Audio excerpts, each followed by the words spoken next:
what I found is a lot of entrepreneurs and business owners spent a lot of time at school and not the most academic people. I don't mean they're not intelligent. They're usually super intelligent. I think you have to be an entrepreneur.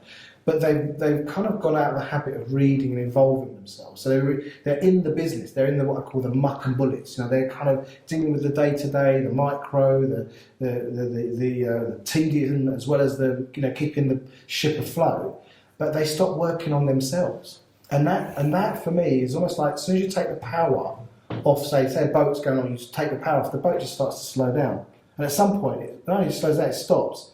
And then the tide just takes it where it's going to go, like wherever the business forces are you're reacting to.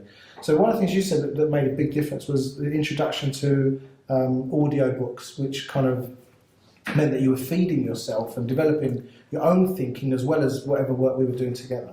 Absolutely. I think having you there, once a week, once a month, whatever it is that you need is one thing. But there's so much work that needs to be done to yourself. And the only way you're going to do that is by just either reading or listening. And listening was just so much more convenient. You're in the car, put it on, and off you go. Simon Sinek, let's start with why. Yeah, I mean, that's good place to start. That was our journey. That was the beginning of our journey. And that led into so many other authors and areas of this self-learning, self-development. Yeah.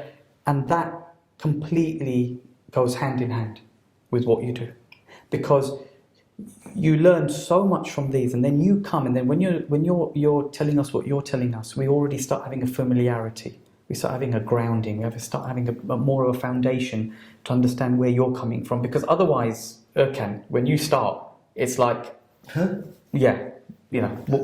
where's he coming from? Yeah. Yeah. But then if it wasn't, that is a bit of a tension point, because if I'm going to tell you what you already know, you're going to go, yeah, and know that, I know that. But if I say this, so part of the engagement is working out where's the limit for this person, in line with what you want to achieve. Obviously, it's not just about freaking people out and going beyond. Because you say to people, you open and you say something, they go, that can't be right. There's a certain kind of fun in that, but that's not going to get as far. But the idea is find out where is the limit for this person and giving them what they need to go to their next step.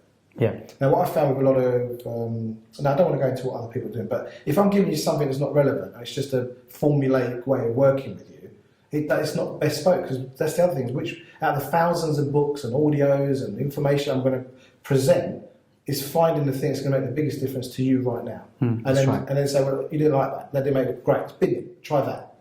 No good? Bin that one. Try that. So it's a collaborative, it's not doing it to you, it's working in collaboration with you to empower you.